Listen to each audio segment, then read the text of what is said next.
Hello everyone. का हमारा topic है राइबोस न्यूक्लिक एसिड आरएनए। तो इसमें हम आरएनए का स्ट्रक्चर और टाइप्स देखेंगे कि जनरली आरएनए कितने टाइप्स के होते हैं और क्या इनका स्ट्रक्चर होता है। तो RNA molecules play essential role in the transfer of genetic information during protein synthesis and in the control of gene expression. RNA का जो सबसे इंपॉर्टेंट इसेंशियल रोल है वो प्रोटीन सिंथेसिस के दौरान जेनेटिक इंफॉर्मेशन प्रोवाइड कराना है प्रोटीन की फॉर्म में। जो एमआरएनए जैसे ट्रांसक्रिप्शन होती है, ट्रांसक्राइब्ड एमआरएनए जो है वो फिर फर्दर ट्रांसलेट हो जाता है प्रोटीन में। तो ये इसका जो है आरएनए का एक इसेंशियल मेन रोल है और इन the control of gene expression. इसी तरह से जीन जो है वो एक्सप्रेस होते हैं।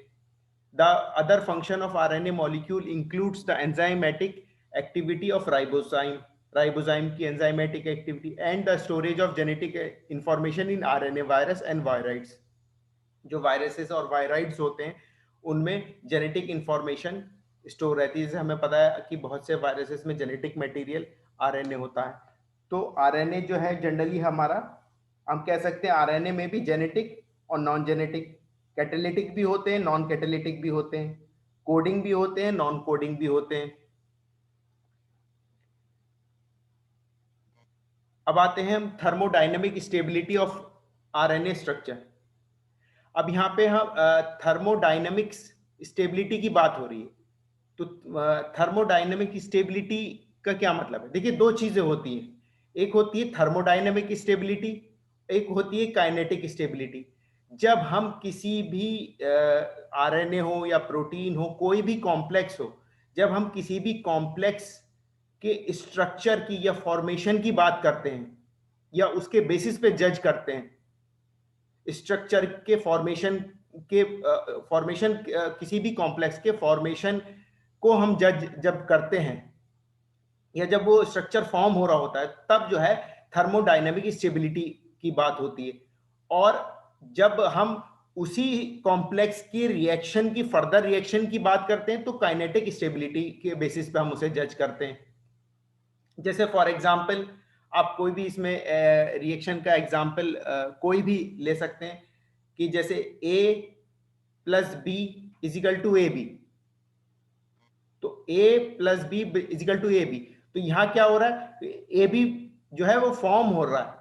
तो यहां पे हम थर्मोडायनेमिक स्टेबिलिटी की बात करेंगे। और इसके अपोजिट अगर ए बी फर्दर आगे रिएक्शन करेगा तो वहां उसको जब जज करेंगे तो वहां काइनेटिक स्टेबिलिटी की बात करेंगे। तो ये काइनेटिक स्टेबिलिटी और थर्मोडायनेमिक स्टेबिलिटी में थोड़ा सा शॉर्ट डिफरेंस मैंने आपको समझा दिया ताकि आपको क्लियर हो जाए। तो यहाँ पे हम thermodynamic stability of RNA structure की बात कर रहे हैं, यानी कि आरएनए स्ट्रक्चर की। अब देखते हैं कि क्या है इसके thermodynamic stability. Primary structure of RNA refers to the sequence of nucleotide. Generally जो प्राइमरी स्ट्रक्चर होता है, चाहे वो डीएनए का हो या आरएनए का हो, वो उसके न्यूक्लियोटाइड एक सीक्वेंस होती है, न्यूक्लियोटाइड सीक्वेंस को रेफर करता है।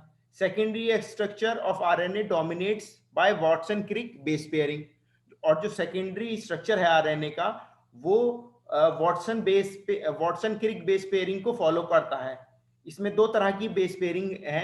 आपको जैसे मैंने लास्ट जो स्ट्रक्चर ऑफ डीएनए मैंने बताया था, उसमें स्ट्रक्चर ऑफ डीएनए में मैंने आपको दो चीजें बताई थी, एक तो वाटसन क्रिक बेस पेयरिंग और एक है हुक स्ट्रिंग बेस पेयरिंग। तो इसमें जो है आरएनए वाटसन की क्रिक बेस पेयरिंग को फॉलो करता है, सेकेंडरी स्ट्रक्चर आरएनए का।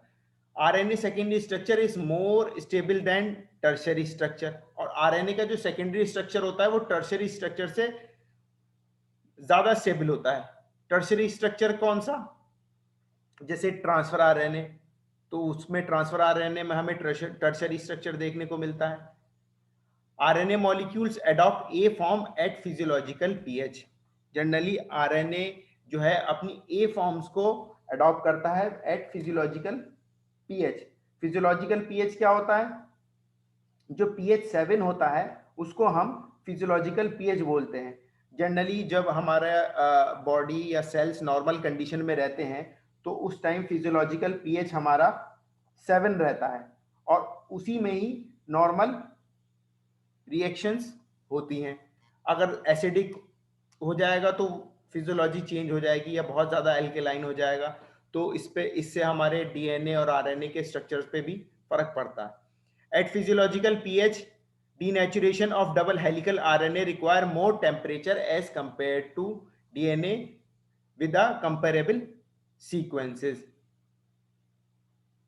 RNA duplexes are more stable than DNA duplexes. अब जैसे नॉर्मली हम देखते हैं कि जो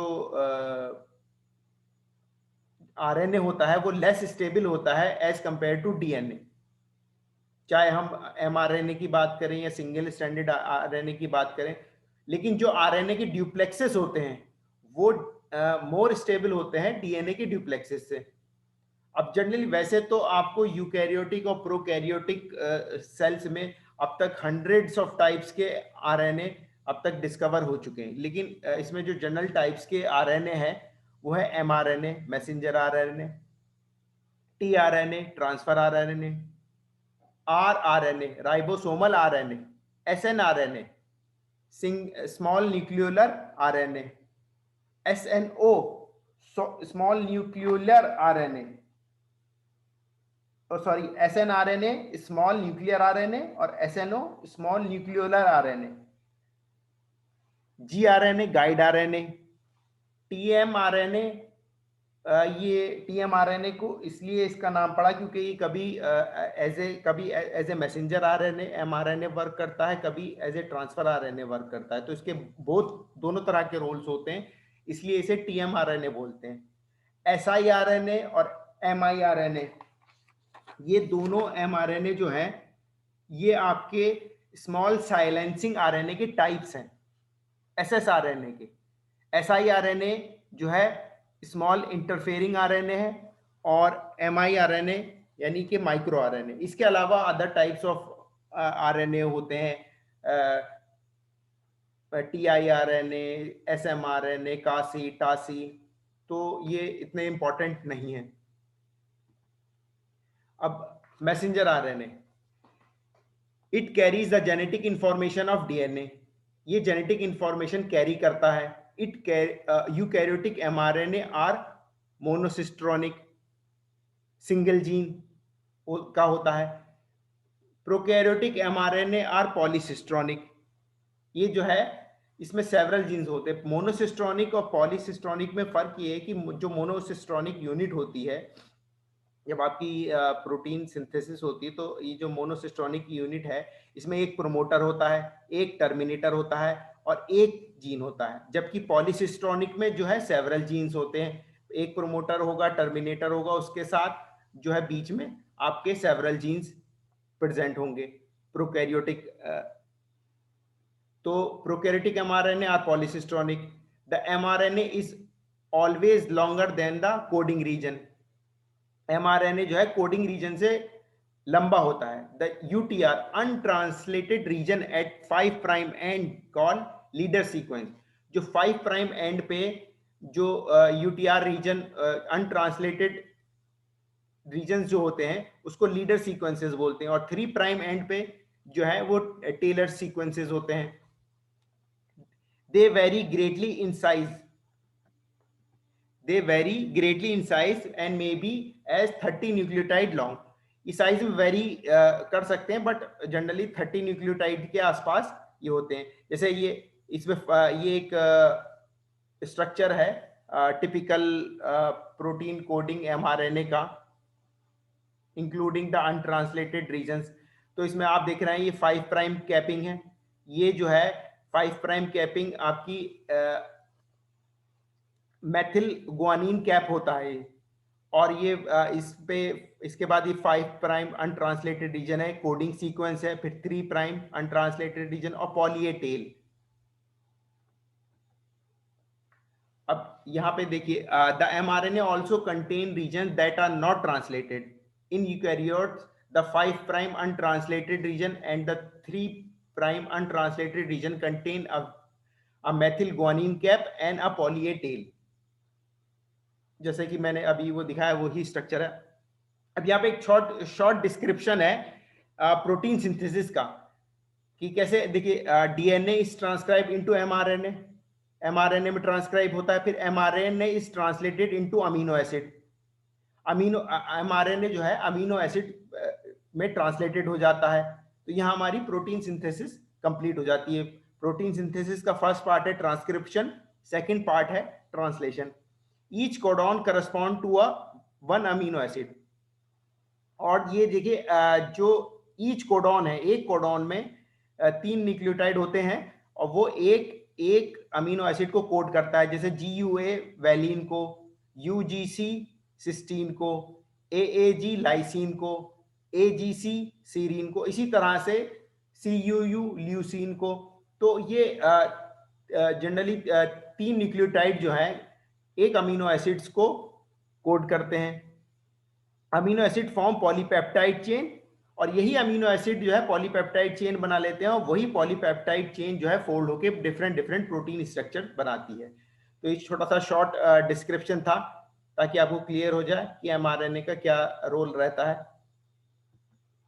transfer RNA, it is the smallest among all RNase. ये जितने भी टाइप्स के आरएनए होते हैं जनरली, जो मेजर टाइप्स हैं उनमें सबसे स्मॉल होता है। tRNA is a single RNA chain of 73 to 93 nucleotide present in the cytosol and organelles of all living cell। ये जो है tRNA एक सिंगल आरएनए चेन होती है, 73 से 93 न्यूक्लियोटाइड इसमें प्रेजेंट होते हैं और जनरली साइटोसोल में पाया जाता है। It is also called sRNA, soluble RNA, because it is soluble in sodium chloride solution। इसे soluble RNA भी बोलते हैं क्योंकि ये सोडियम क्लोराइड में soluble होता है। It play a key role in protein biosynthesis, protein biosynthesis में की रोल प्ले करता है, क्योंकि ट्रांसलेशन जो है वो tRNA के बिना पॉसिबल नहीं है। ऑल्सो कॉल्ड अडेप्टर आरएनए, इसे अडेप्टर आरएनए भी बोलते हैं। और Francis Crick called it adapter molecule. Francis और क्रिक ने इसे एडेप्टर मॉलिक्यूल कहा था। इन्होंने इसको एडेप्टर मॉलिक्यूल क्यों कहा था? हेलो जी, इस ट्रांसफर आरएनए को फ्रैंकिस क्रिक ने, जो इन्होंने कॉन्सेप्ट दिया था फ्रैंकिस क्रिक ने, the concept of adapter to provide the interface between the nucleic acid language and the protein language was introduced by Crick and Watson in 1955। इन्होंने ये adapter की तरह वर्क कर रहा था न्यूक्लिक एसिड लैंग्वेज और protein language के between. It is also participate in non-protein synthesis process such as primer during reverse transcriptase। ये जो है नॉन प्रोटीन सिंथेसिस में भी पार्ट अपना रोल प्ले करता है, जैसे कि priming during reverse transcriptase. Reverse transcriptase इसका एग्जांपल है in case of HIV। In 2 dimensional structure tRNA looks like a clover leaf. जो 2 डायमेंशनल स्ट्रक्चर होता है इसमें ये क्लोवर लीफ की तरह नजर आता है। It contains amino acid acceptor arm, D arm या loop, anticodon arm, T arm, इसके अलग अलग आर्म होते हैं। Acceptor arm have conserve CCA sequence. Acceptor arm में एक CCA सीक्वेंस होता है और ये अमीनो एसिड बाइंडिंग साइट होती है जिससे कोई अमीनो एसिड आके बाइंड करता है ड्यूरिंग ट्रांसलेशन। इन 3 dimensional structure tRNA looks like inverted L, और 3 डायमेंशनल स्ट्रक्चर में ये इन्वर्टेड L की तरह दिखता है। अब ये देखिए पिक्चर है, ये यहाँ पे ये 3 डायमेंशनल स्ट्रक्चर है, इसमें ये इन्वर्टेड L की तरह दिख रहा है। ये देखिए, ये आपका 2 डायमेंशनल स्ट्रक्चर है tRNA का। इसमें ये T लूप है, एंटीकोडॉन लूप है, D लूप, और ये जो है ये अमीनो एसिड अटैचमेंट साइट है जिसको अमीनो एसिड ARM भी बोलते हैं। यहाँ से अमीनो एसिड जो है आके बाइंड होते हैं, ये नीचे जो है mRNA से आके जुड़ जाता है और ये प्रोटीन सिंथेसिस इस तरह से होती रहती है।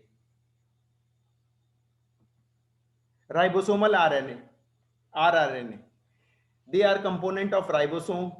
राइबोसोम के कंपोनेंट होते हैं। They are the most abundant form of RNA in cell, approx 80%। मतलब जनरली 70 to 80% ये होता है, अप टू मतलब एटलीस्ट 80% होता है। Eukaryotic ribosome contain 4 different types of rRNA molecules. इसमें यूकैरियोटिक राइबोसोम में इसकी 4 different types of RNA molecules होते हैं। इसकी सब यूनिट्स होती हैं 18S, 5.8S, 28S, 5S। Prokaryotes में इसकी जो सब यूनिट्स होती हैं 16S, 5S, 23S। They also have a role in protein synthesis. ये प्रोटीन सिंथेसिस में अपना रोल प्ले करते हैं। 28 sRNA and 23 sRNA had peptidal transferase activity in eukaryotes and prokaryotes. 18S, 16S RNA have recognition role in correct positioning of mRNA and tRNA। अब इनकी अलग अलग सब यूनिट्स के अलग अलग रोल होते हैं। कोई इसकी mRNA की पोजीशनिंग और tRNA की पोजीशनिंग में अपना रोल प्ले करता है, कोई जो है पेप्टाइडल ट्रांसफरेज एक्टिविटी में अपना रोल प्ले करता है। ये नीचे देखिए, ये राइबोसोम्स की 2 यूनिट जुड़ी हुई हैं, स्मॉल यूनिट नीचे वाली, ऊपर वाली लार्ज यूनिट। और ये जो इन्वर्टेड एल की तरह है ये आपके ट्रांसफर आरएनए, ये बीच में जो है ये एमआरएनए मैसेंजर आरएनए, और ये पॉलीपेप्टाइड चेन है। ये प्रोटीन की चेन, अमीनो एसिड की चेन जो है ये ग्रो हो रही है। तो इस तरह से ये पिक्चर में बिल्कुल क्लियर दिख रहा है कि कैसे प्रोटीन सिंथेसिस होती है। अदर टाइप्स ऑफ आरएनए, अब ये 3 तो इंपॉर्टेंट आरएनए थे, इसके अलावा और भी आरएनए होते हैं, जैसे snRNA, small nuclear RNA. They are found within the nucleus of eukaryotic cells. ये यूकैरियोटिक सेल्स के न्यूक्लियस में प्रेजेंट होते हैं। They are involve in RNA splicing and maintaining telomeres. ये आरएनए स्प्लाइसिंग और टेलोमियर्स के मेंटेनेंस में होते हैं। कि आरएनए स्प्लाइसिंग में क्या होता है कि रिमूवल हो जाता है इंट्रॉन्स का, जो प्री एमआरएनए होता है, जो उससे जो आफ्टर ट्रांसक्रिप्शन, जब after transcription and before translation RNA splicing होती है, तो इसमें जो है इसके इंट्रॉन रीजन्स को ये कट कर देता है। They are always associated with proteins and called small nuclear ribonucleoprotein। ये जो है कुछ प्रोटीन्स के साथ हमेशा एसोसिएटेड रहते हैं, और जिसमें जो है ये इसलिए इन्हें स्मॉल न्यूक्लियर राइबोन्यूक्लियोप्रोटीन बोलते हैं। स्नर्प्स, SNRNPS, स्नर्प्स बोलते हैं। ये जो स्नर्प्स हैं इनकी कई यूनिट होती हैं। The 5 snurps involve in splicing, मतलब इनकी 5 यूनिट होती हैं जो आरएनए स्प्लाइसिंग में इन्वॉल्व होती हैं। U1 unit, U2, U5, U4, U6, और together with some additional protein the snRNP form spliceosome, और कुछ और प्रोटीन्स के साथ मिलके ये स्प्लाइसियोसोम बना लेते हैं। अब बात करते हैं जीआरएनए की, guide RNA. They function in RNA editing. RNA editing में ये अपना फंक्शन प्ले करते हैं। They form part of editosome. They contain sequence that hybridize to match the matching sequence in the mRNA to guide the mRNA modification. ये जो है इस RNA से मैचिंग सीक्वेंस अपना रखते हैं, जिससे ये आरएनए के फर्दर जो मॉडिफिकेशन में उसको गाइड करते हैं, एक तरह से हेल्पर का रोल करते हैं, इसलिए इन्हें गाइड आरएनए बोला जाता है। RNA editing was first reported in mitochondria of kinetoplastid. Kinetoplastids में फर्स्ट रिपोर्टेड की गई थी ये RNA editing, which mRNA are edited by inserting और डिलीटिंग स्ट्रेचेस ऑफ यूरिडीएज। और जो आज की जो क्रिस्पर कैस टेक्नोलॉजी है वो जो है गाइड आरएनए पे ही बेस्ड है। जो आपने सुना होगा क्रिस्पर कैस, जो जीन एडिटिंग टूल जो डेवलप रिसेंटली हुआ है, उसमें जो है वो गाइड आरएनए पे ही बेस्ड है। इसके अलावा और भी टाइप के, जैसे मैंने बताया टीएमआरएनए होता है, और भी टाइप्स के आरएनए होते हैं, स्मॉल साइलेंसिंग एसएसआरएनएज होते हैं, एसएसआरएनएज के ही फर्दर टाइप्स होते हैं, माइक्रो आरएनए, एसआईआरएनए, तो वो इतने इंपॉर्टेंट नहीं है। अब एक छोटा सा ये यहाँ पे पॉइंट है, RNA as a genetic material. RNA जो है एज ए जेनेटिक मटेरियल भी वर्क करता है, और इसको प्रूव करने के लिए एक टोबैको मोज़ेक वायरस पे एक्सपेरिमेंट हुआ था, जिसको 3 साइंटिस्ट ने कंडक्ट किया था, एच फ्रैंकेल, कॉनराड और बी सिंगर, इन 1957। इन्होंने क्या किया कि 2 टोबैको मोज़ेक वायरस के स्ट्रेन लिए अलग अलग, टीएमवी ए और टीएमवी बी, और इन्होंने क्या करा कि इनका जो प्रोटीन इस कैप्सिड था वो एक्सचेंज कर दिया। प्रोटीन कैप्सिड को इन्होंने उसको लेबल्ड करके, रेडियो लेबल्ड करके उसको एक्सचेंज कर दिया, और फिर उसके बाद अलग अलग उसको इन्फेक्शन दिया टोबैको लीफ में।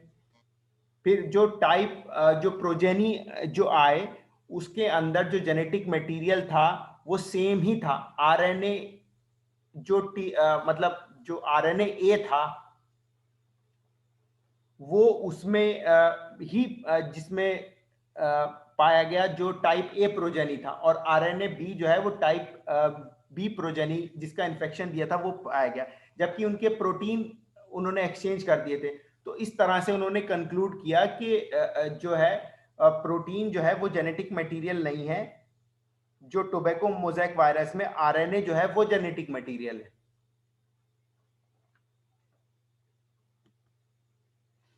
Thank you very much. I hope you like my video.